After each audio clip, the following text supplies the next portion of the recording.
Thank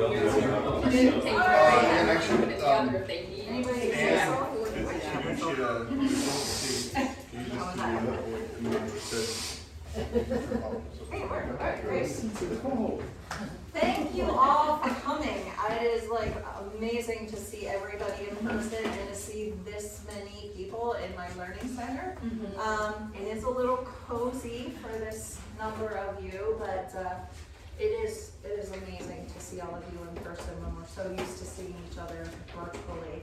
So we are getting started about 10 minutes late, just to give everyone the opportunity to get in here and to get seated. We may have some stragglers come, as you know, when we get disoriented with GPSs sometimes, some of us do. And there's a train. Oh my God. Oh,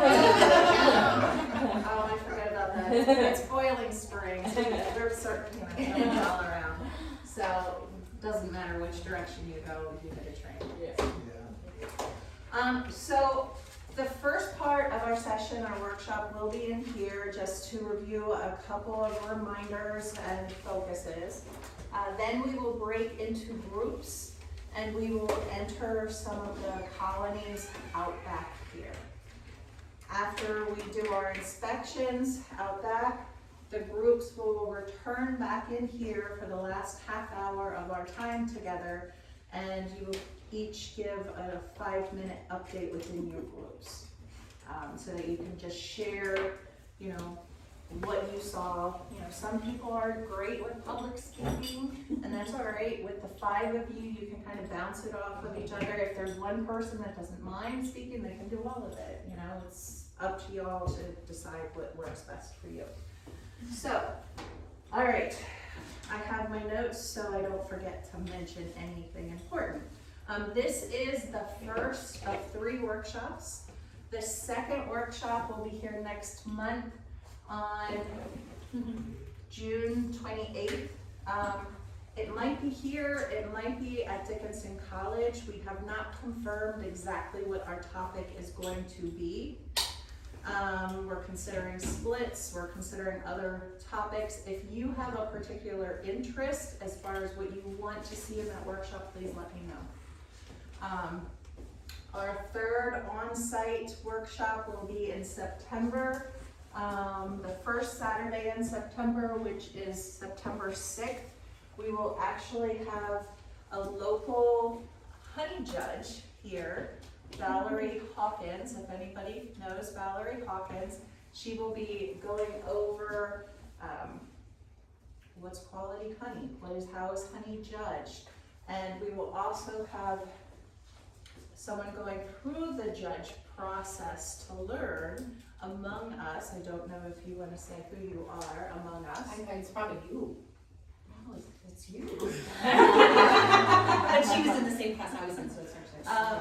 To learn, to share, you know, what is quality honey, how do you know what quality honey is, and potentially bring, if you're interested in bringing a sample, a 1-jar sample of your honey, to get kind of some feedback. You're welcome to do that during September. That one will be here. So, all right, so our agenda today is we will go over the needs of the colony, we will go over the reasons we do inspections, the frequency of inspections, and points of interest. So when I say points of interest, I mean, what's the purpose? What is the purpose that we go into the colony? We are not always going in and doing a full assessment of the colony every single time. We have a purpose and we want to focus on that purpose. In general, we do not want to be in the colony more than 15 minutes. Now, I remember when I first started, like, what? 15 minutes? When you're learning, it does take longer, and you want to see, and you're interested. And I remember not, and I'm getting a little winded, and I'm going to be short on my time. I'll back up. I know that can be challenging, just say that. This is where when you focus on your purpose, you can kind of streamline what you're looking at, okay? So the longer we have a colony open, the more stressed we stress out RDs. If we were to ask them, they would say less is more, right? If I am going in to see if a colony is queen right, if I pull it out and I see eggs, I know, you know, and it's solid patterns of such, I know it's queen right. If I'm going in there to mark the queen, that's a little bit different, it might take some more time. But we want to focus on our purpose. And then we'll break into groups and we'll do some scenarios. So, you did not come here to hear me speak, so I have some stuff to go over, but I want to get through it, so I'm going to try to talk quickly so that we can get to our scenarios and colony inspections. So if you've taken a class of mine, you know I drill this into everybody's heads. What are the needs of the bees? All living things need water, they need food. So if you're an adult bee, you are going to need nectar or honey. If you are a developing baby bee or even a very young nurse bee, you also need pollen. The bees need propolis. They need that to seal up the cavity because thermal regulations and the temperatures of the colonies are very important. Plus, they're trying to protect their colony from predators and other things. The last thing listed here is quantity of other workers, numbers. On my abbreviations of my scenarios, oftentimes I have the number sign. That means what is our numbers in the colony. I abbreviate everything. So if there's something on there that you don't understand, just ask me. I had a student once refer to quantity of workers as friends.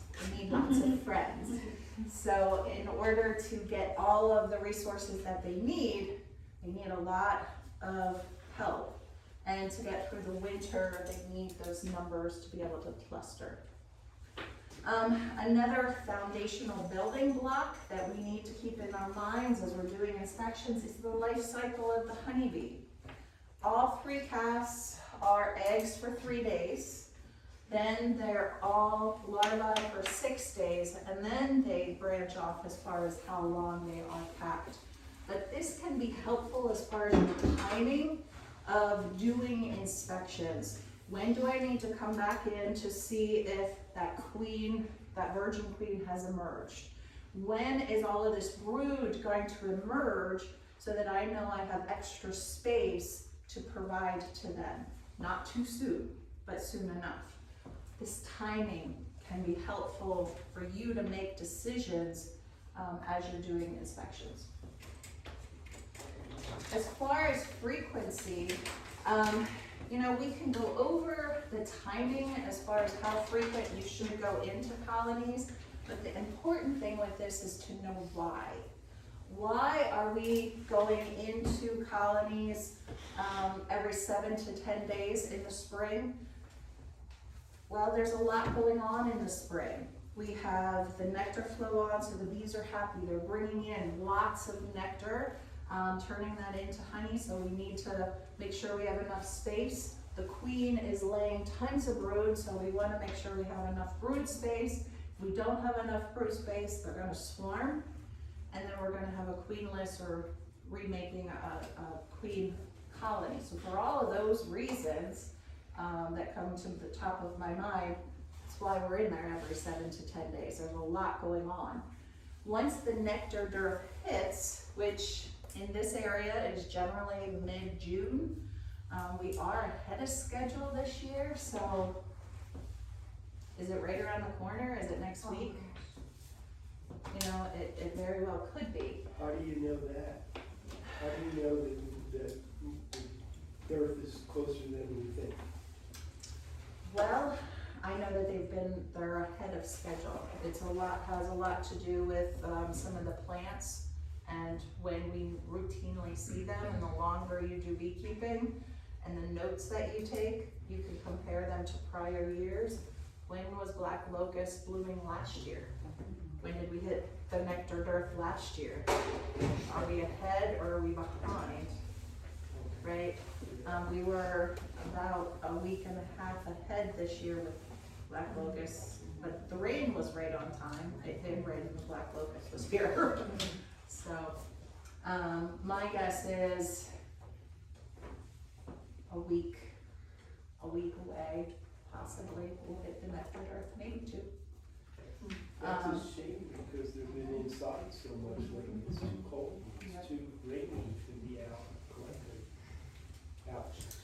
year is different depending upon the weather and how much nectar is brought in, but during the summer, when we do hit that nectar dearth, our frequency is down to 3 weeks, and that kind of gives us breathing space after being in there every week, but our focus is on mites, right? Making sure our mite counts are low or below threshold, because we certainly don't want them to get above our threshold at the end of summer, because then we're in trouble with actually having them survive the whole winter. Fall, again, assessing every 3 weeks for mites, and also how much weight, how much honey is on there, do we have enough? I've heard anywhere from 60 to 90 pounds in this area, which that's a lot, a huge difference. And it's different because it depends on what's the winter gonna be like. So it does vary depending upon that, so it's your best guess. I have the tendency to leave at least 12 solid frames, so for me, that I run 8 frame mediums for everything. So that's what you're gonna see in the yard, 8 frame mediums, unless you're working with one of the nukes. I did try to choose smaller colonies for a lot of our inspections. But I try to have at least 1.5 boxes of honey for my girls when they go in the winter, some as much as 2. For winter, what we're doing is we're literally kind of feeling the back of the colony and feeling the weight. When you are in the fall, feel the weight, feel how heavy it is. Some beekeepers put their hives on scales. That makes it real easy. I don't have 46 scales to put on all my colonies, but I know how heavy it is. In the winter, I'll go in about every 3 weeks or so when it's a nicer day, feel the back of the hive. Oh wow, I can actually lift that today. Oh, do I need to feed them? So that's what we're assessing. On warmer days too, I will often peek in to see if I see the cluster. Not that I'm going in, but I'm peeking in to see if I see the cluster, because the bees will work their way up through the food. And once they hit the top, they've pretty much worked through their food. So if you start seeing them on the top, they very rarely will go back down. They do, because they don't all read the honeybee manual, but that's a sign I better get some fondant or some solid sugar of some sort to feed them. All right, I have a set of binoculars back in the back if you want to see the slide. I'm just really touching on this, so I'm going to be talking about it, hitting these points. The reasons we inspect: we determine the resources, what is in the colony. We identify space needs and what space is available. We reveal the queen status, and lastly, we conclude what the health status is of the colony, whether that's their behavior, whether that's the brood pattern, whether that's varroa mites or different viruses. So those are basically the reasons. When we're determining the resources, Cornell identified that for honey and nectar, you want to pull at least 2 frames to get a feel for what your nectar or honey is. I have the tendency to pull a little bit more, because sometimes it looks like it's full, but you pull it up and it's empty comb in there. So especially if I'm looking to harvest honey soon, I'll kind of see where I'm at. If you're identifying brood health, they say you should look and compare at least 4 frames of brood to gain an average of what you're seeing. If you have 1 brood frame that kind of has sporadic laying pattern, look at the additional 3. Was that just a fluke? Did your queen just start to lay? To get a better average of what you're looking at. As far as identifying space, kind of break this into 2 parts, right? You have your honey supers, you have your brood boxes, right? So when I started to divide that into 2 sections, I did much better with determining if I had enough space or not. If I know black locust is about ready to bloom, or other things in my area that they like and they bring in a lot of nectar, you wanna make sure you have a honey super available so that they have some places to put that nectar, or they will find it in your brood nest. With the brood nest, if the cells are filled, if 70 to 80%, I have the tendency to lean more towards 70% of your brood cells are filled, it's time for another hive body for your brood.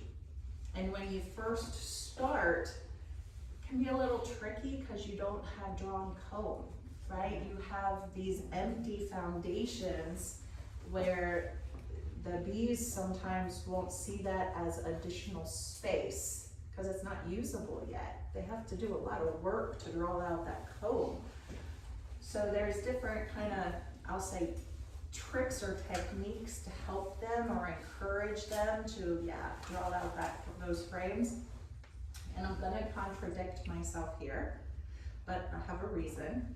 So they generally say you don't wanna rearrange the frames. You don't wanna rearrange the furniture unless you have a reason, right? If your couch is facing the wall and your television is that way, well, let's face it this way, right? I kind of look at it the same way with frames. If I have a reason for putting that frame in differently, that in my experience with working with other colonies will help them, then I will do it. So I use that thought process to encourage them to use that additional brood hive body that I've added, that I will pull one brood frame up into that new hive body and replace it with my empty frame, right? Now, in a general hive body brood frame, you have your brood in the middle, then you will have a little bit of pollen, and then you have nectar. If they read the manual, that's kind of how it's set up, right? So to not completely disjoint that cluster of brood, I'll pull the brood frame that's closest to the pollen on the end and pull that up and put my empty one beside it.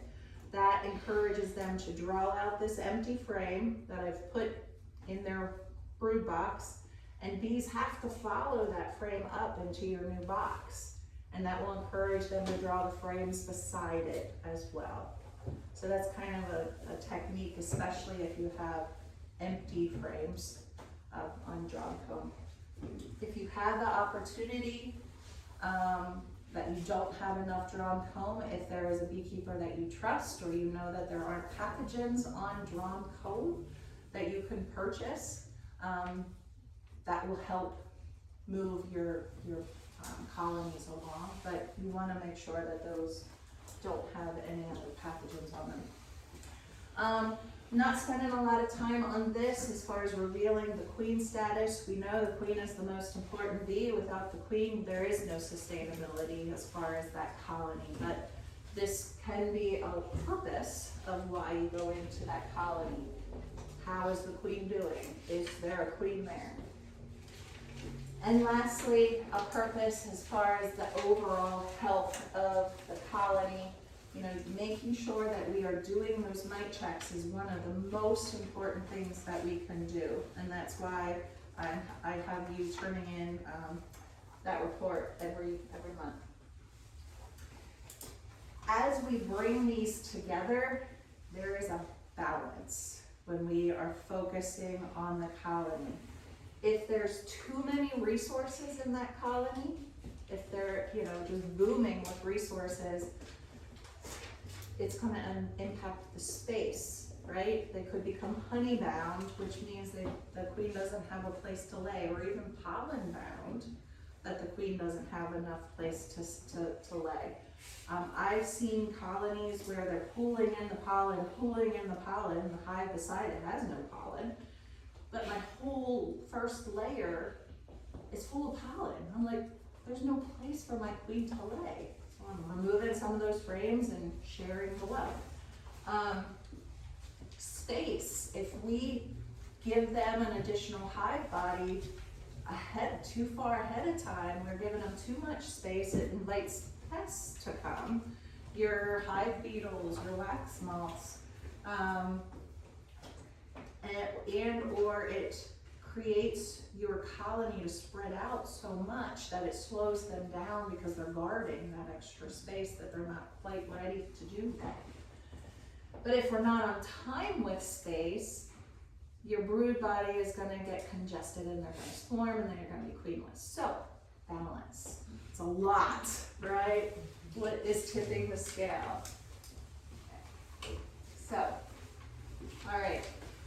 I know you can't read this in the back, but the first scenario that I want us to think about is, and I'm gonna read it.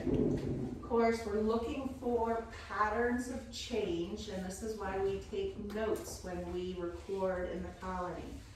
If they routinely on the same type of day, sunny 72-degree days, wind is minimal, we're in the nectar flow or we're in the nectared earth, nothing has changed except the bees, right?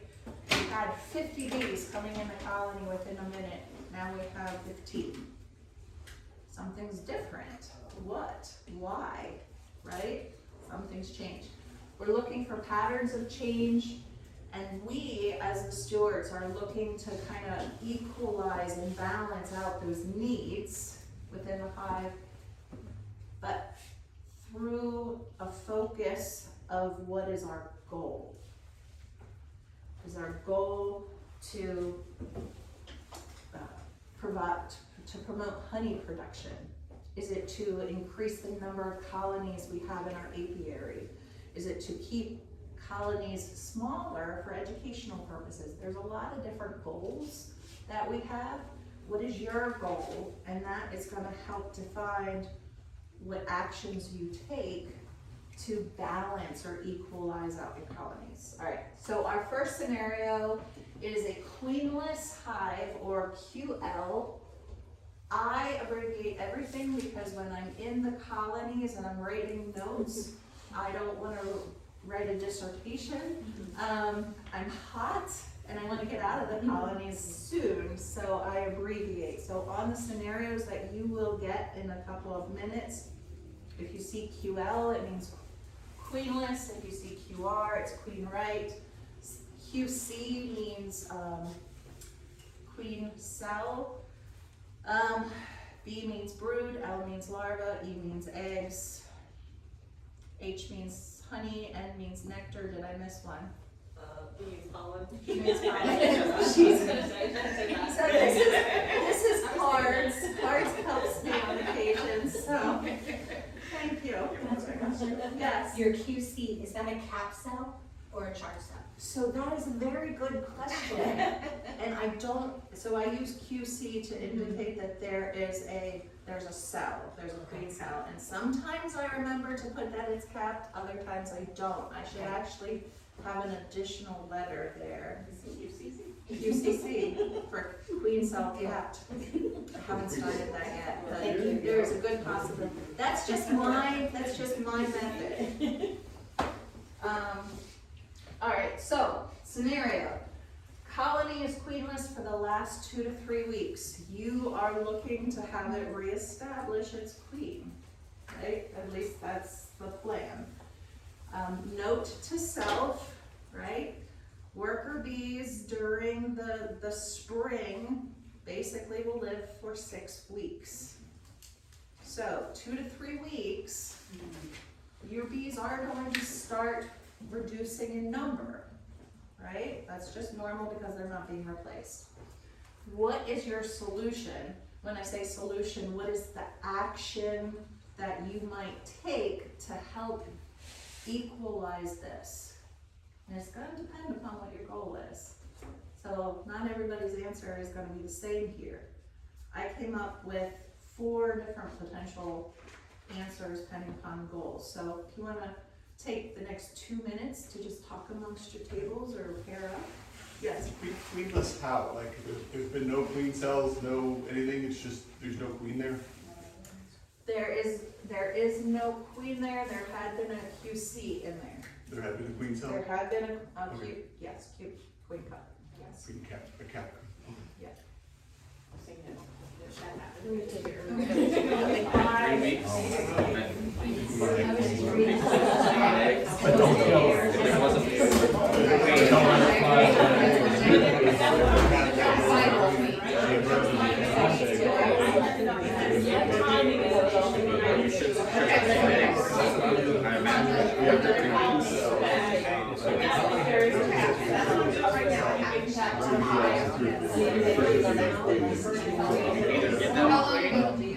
I imagine. Have them make their own queen. Find that colony. I was actually, all great options. I had one just like that. Got in yesterday, I'm like, you see it something in there. Newspaper method. Newspaper on top. Put that on top. Just a few little holes. Within a few days.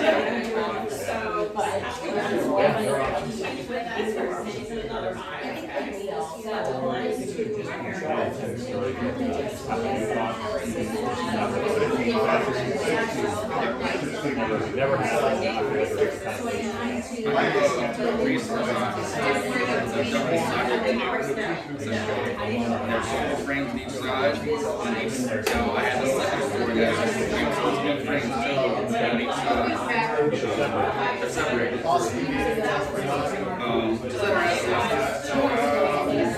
See how it does. They build up quick like that. They, I guess, because they want to go. They build up those cells. They want to take off on it, so quick, so that they can be able to So that becomes a problem. Like if you don't use them, what do you do with them? Do you take them out? Yes. Can you just wait and see? Alright, I know that wasn't a ton of time, but we have more of these that we're going to do, so somebody shout out what solution, action you came up with, anyone? Buy a native queen. Buy a native queen. Yeah, that is definitely an immediate solution. what if there's already a queen in there loose? What if there is another Like, if queen? you put a mated queen in there, they would kill it, right? Yes. Yes. Or they're letting workers, they will also. Well, I mean, yeah, that's, For a while. Yeah.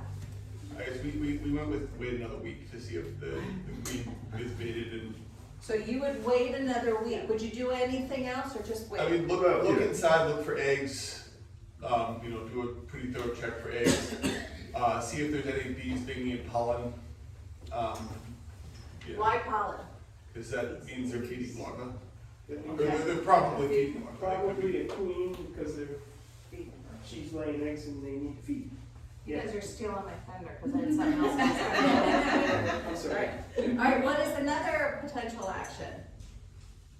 Those were two that I had on my board. Well, to go back for that, so if we buy a queen, isn't there an introduction period? Yes, yeah. There is. Okay. But there's an introduction period, if there's, when If you have another queen in there, though, it won't matter. yeah, like they'll kill it or, yeah, so, I guess at that point you have a queen in there either way, is that the Right. idea? Right. I mean, there are actions that you can take. One is buying a mated queen, one is waiting a little bit longer. You can also take a brood from another hive that has Oh, yeah. fresh eggs, so that way they can Yes. kill directly. Yes, I think that If would. there is a queen in there, they won't make queen cells either. But they Yeah, Right. so that's- so that way, It gives, Exactly. it gives you a backup and kind of gives you a sight into the mind of, scary, huh? So a direct link into the mind of the bees in there. If they make a queen cell out of those eggs that you give them, then they don't feel like they're on the way to establishing a queen, so they want to, right? So yes, that's definitely an option. Give them a frame of eggs that have those nurse bees on them.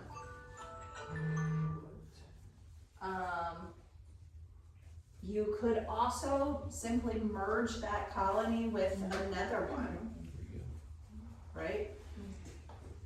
Not saying any of these are right or any of these are wrong, they're just different options. You could, I think. if your numbers are dwindling, Oh, I keep these. you could reduce the colony too. If it's 3 tiers, you could reduce it to 2. Give them a little bit more time or provide them maybe. Those are some. Those are just some. If you are looking to reduce your numbers, you probably lean more towards merging or, reducing the colony size. If you're looking to establish and grow your colony, you're probably doing everything you can to retain that. All right, in any event, it can be overwhelming. I just want you to, I wish someone would have told me when I first started out, breathe. Breathe, take a step back, and look at your notes from prior inspections, and if there's pieces missing, it's like, well, what did I see? Was that queen cell capped or was it uncapped? Gosh, I wish I'd know. I'd have a better idea looking at my calendar when she's gonna emerge, right? It'll help you take better notes next time. But also knowing what your goal is and incorporating that in your response will help you too. So, with our colony inspection sheets that you guys are submitting every month, you're submitting these for 1 colony once a month. This is a full assessment sheet. Now, I did not stress this and I did not go over this I didn't go over this before. You do not need to complete a full assessment every single time you inspect. Okay? This identifies the different categories that we need to know about in order to identify a healthy colony, right? How much resources is there, what brood, what does it look like, our queen status, all of that stuff, pests. But you don't need to know all of these specifics every single time when you do your inspection. What is your purpose? Which is going to be noted up here, and you can hone in and focus on that. Cornell identified doing a full assessment of a colony about every 2 months. I probably do one a little more frequently than that, depending upon the time of year and what's kind of going on. But these take longer to do, right? If my purpose is to identify if my colony is queen right, I have a capped queen cell. I'll circle back to that. I actually have sheets for you. If I can have you guys pass these back, you can each take one. Yeah, when we do these on the computer and submit them, it wouldn't let me submit unless I filled out every stop. You can put something like, did not check at this time. Okay. So acknowledge it, but, put something like that, okay? So with this, we have scenario 1 or general, and we'll have everyone on this side of the room look at general 1, and everybody on this side of the room look at general 2, and we can talk amongst groups. I will say the top part of this gives you the history of that colony and identifies your purpose for going in. At the very bottom of the sheet, Come on. at the very bottom of the sheet, it has action, which normally would have been filled out at that time as far as what action did you take. And then you would have filled out what am I gonna do next time. I purposefully didn't fill those out because I want you to identify from what you saw in that colony to determine what action are you gonna take, and then based off of that action, your next inspection, what are you looking for? What's your purpose? So you are going to do the last 2 things, action and next inspection.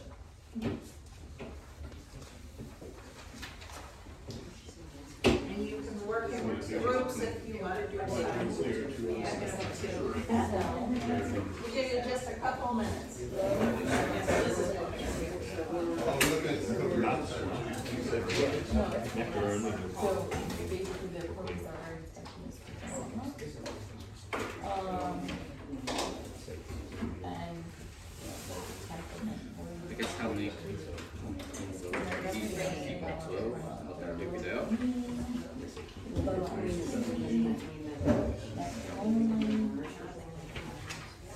Oh, they do have a bar. Says large thin. Quantity numbers are. And that was in the first, sounds like she got, I would wait till if you want to.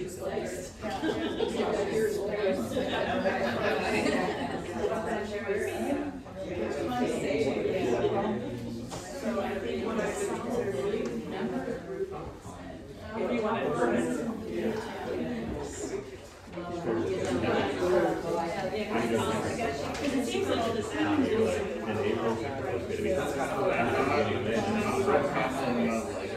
Flowers,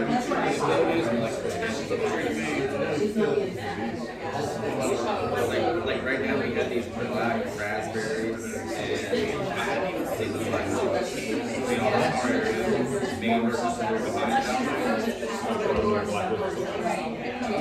Like flowers,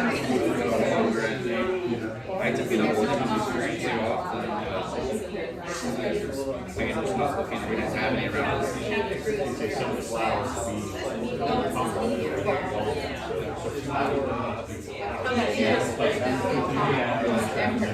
to me, this is like, it's solid, but they don't, it doesn't have to. So maybe that would be my one. One was bringing the people like 2 seconds ago, and the other two, like, I have to take later today. Yeah, I was in yesterday.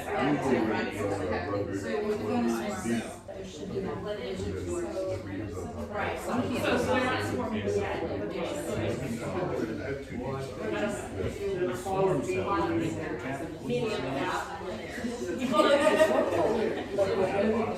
You call it just a train of thought.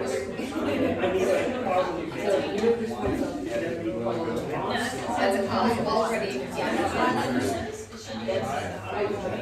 So you're saying like your new friend or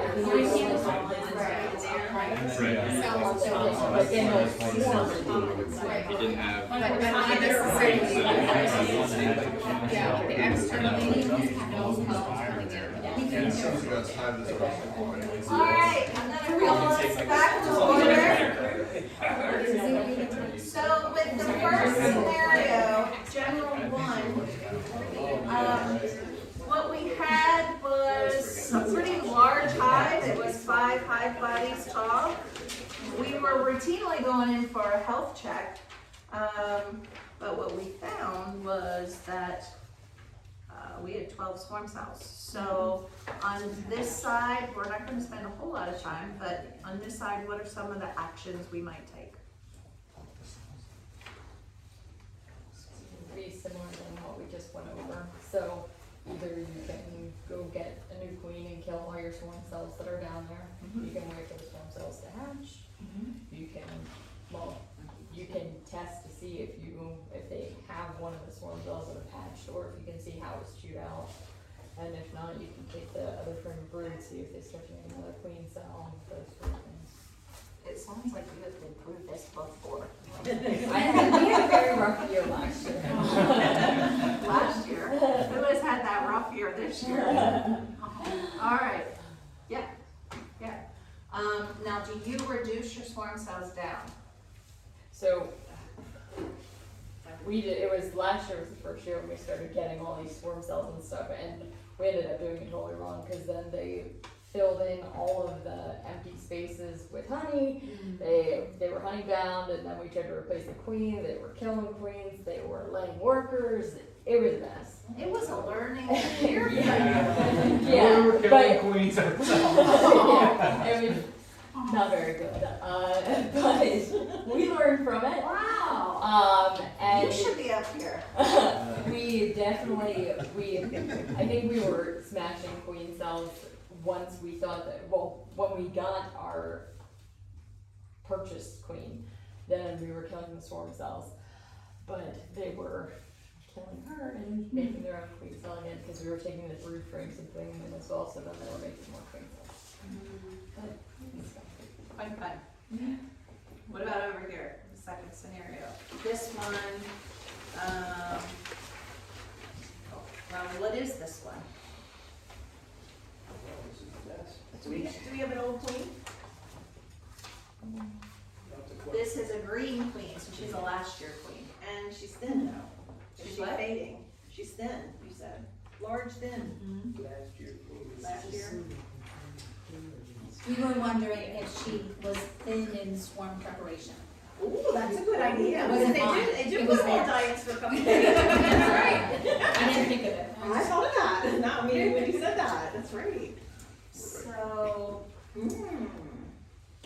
this should have been tested on a group. Had I tested, I'll send stuff to you next time to test it. When I say thin, it just means they're elongated. I have some long queens and I have some really fat queens. Okay. If they're shrinking for swarming, I say small. Okay.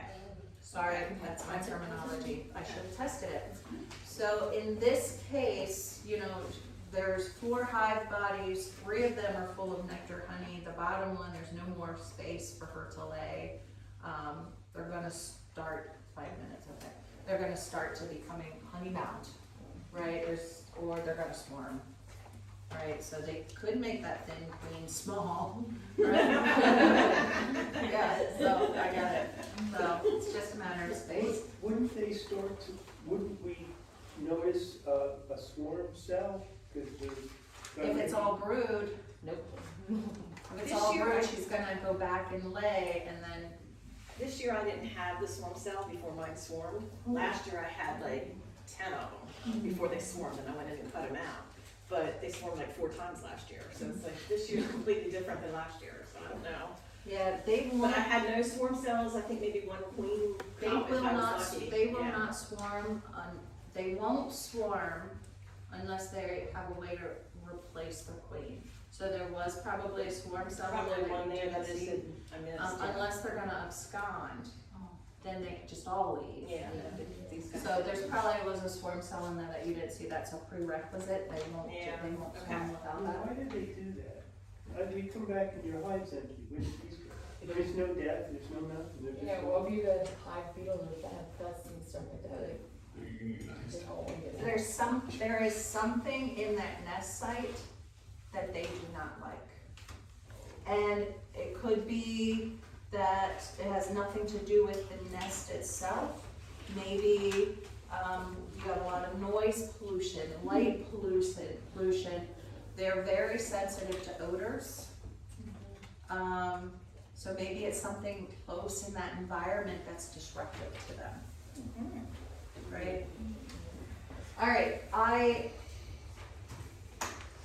we need to start thinking about going out into the colonies. So I am going to go over one more scenario, but before I do that, I want you to get into groups of 5, but I will ask if Kate Pratt, Ryan Poole, and Karen Tynes are here. You're gonna be floaters with me, so please, at least initially, don't include yourselves in a 5-group person. Otherwise, if you can come up with groups of 5, and when you do have your groups of 5, the people that have their groups of 5 first will get their choice of, do I go into a normal health check hive? There's 3 of them, and then there's 3, this is interesting, or ooh, what's going on here? 3 of those different hives for us to go into. So you'll get your choice of, let's do a health check, let's do it, ooh, what's going on? All right, so you'll get your choice, cards will come around and give you your option once you have your 5 people.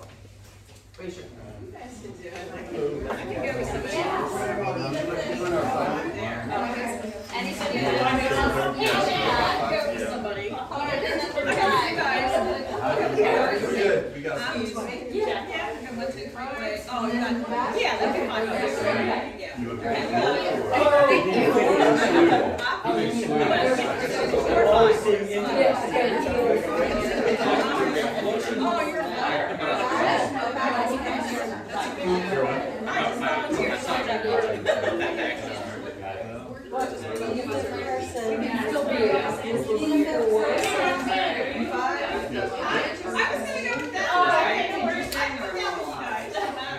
know if we're gonna have coverage for 5.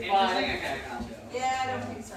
So, it's, at least if we're good 4. That's fine. Yeah.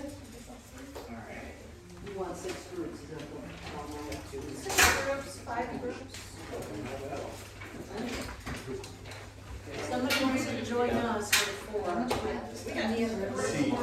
There's 4 here, if anybody wants, there's 4 here. There's also We need to split up into those groups, or? I just I just started. Is anybody looking for a group?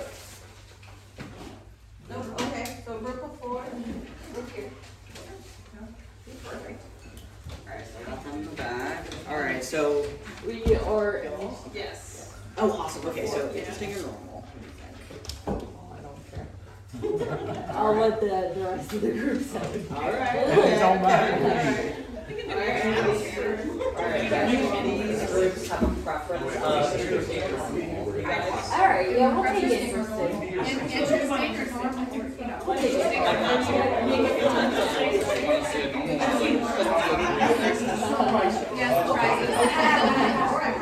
I don't know, I like it. I don't like dangerous. Yeah, our last year we bought a super seed ourselves. I didn't know enough them to just let them be and let fall. Actually, they just Alright, there you go.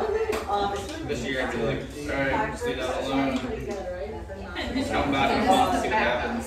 That's because, I mean, last year, the first year, we wanted to do so well, so we're like, okay, let's just keep going.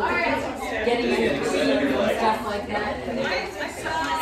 On the one side of your sheet, I think is colony B.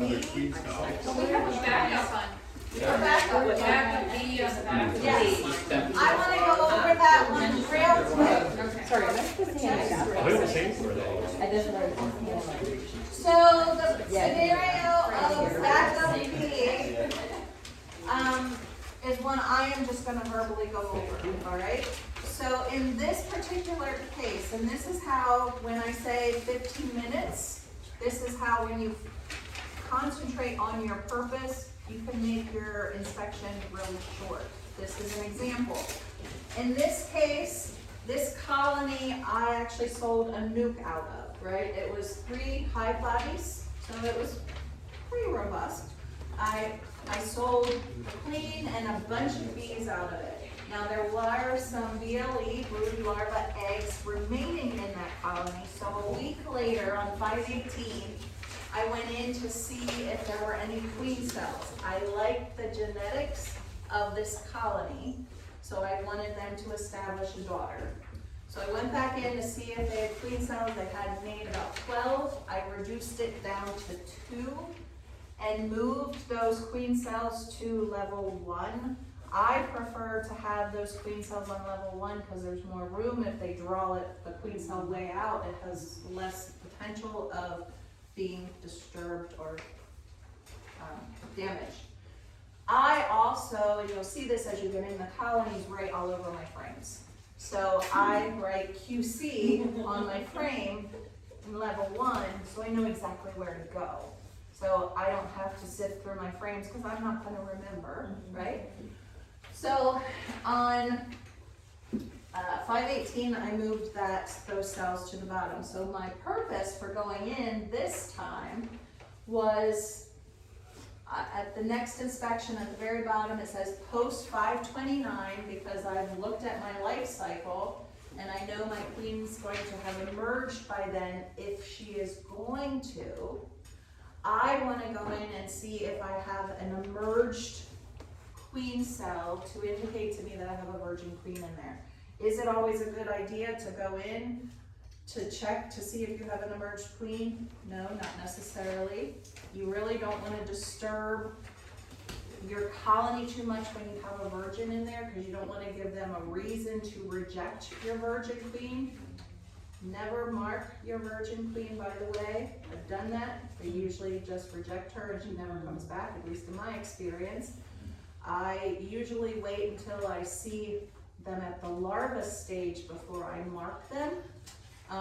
This year I've learned that with my increase of numbers, because I used to just mark when I saw them at an egg stage. I've had at least 3 colonies now reject the queen after, you know, the eggs are like 2 days old and I mark her.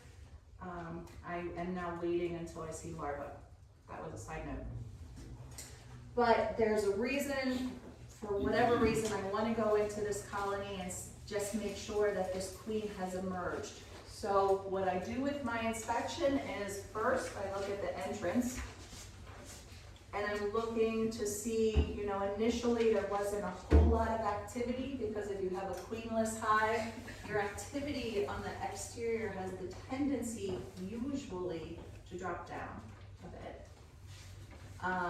In this case, I'm starting to see more activity, right? And if you see them bringing in pollen, it's not 100%, so here's where I say just go my thunder. It's not 100% certain that you have a queen in there laying, but it gives you a better sense that they are getting stabilized and balanced again. So I'm starting to see more activity happen and some pollen happen, so that's a good sign. I take off my first level, I take off my second level, I'm not pulling any frames. I go down to my first level, I see my QC frame, I pull that, and I see that it has emerged. Put it back together, less than 5 minutes, I've completed my purpose of going into that colony. 5 minutes. I've also had this purpose, and I've opened up my colony, and I listen, and on occasion I will hear her piping. I don't have to go any further, I just close it up because I know I have a virgin queen in there because I hear her piping, looking for other virgin queens to kill. Yes? Anybody recorded that sound? It sounds like this. You'll know it if you hear it. I have a video. I actually made a video as I was doing this purpose of a check. I don't see the queen because I don't want to dive in deeper, but you can hear it on my YouTube channel. I have it, but I also have in one of my classes. It's a really good video. I'll send it to everybody. But that's what it sounds like. Only the queen makes that noise. And it's every time you're in, I should hear it? No, when she is actively seeking out other queens, so it's shortly after, she may roam around for a little bit once she emerges, but she will start piping to kill the other potential queens in that colony, because she's it. Yeah. There's only one. I thought I was going crazy because I've never heard it. No, it's all in timing. Okay. But I timed this out for this in particular. All right, so in your group, if you have 5 people, if you don't, kind of figure out who's doing what, but you're gonna have a coordinator, somebody who's gonna kind of just pull things together as we're going through this exercise. You're gonna have somebody recording. So you can use these sheets to kind of take notes as far as what you're finding. I do need one person at least to be the technical person, somebody that can use their phone. We're going to, before we get in the colonies, take a group shot of all of you that are in the group. And then I want at least one picture, 2 if you're feeling it, to take an interesting picture of that colony. All right, so if it's beautiful brood, take a picture of it.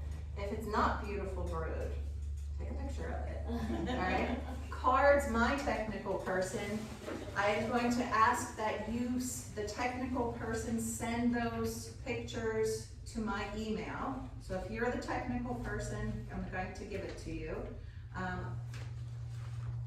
Let me give it to you. It's T for Tiffany, and my last name, which is AYRES,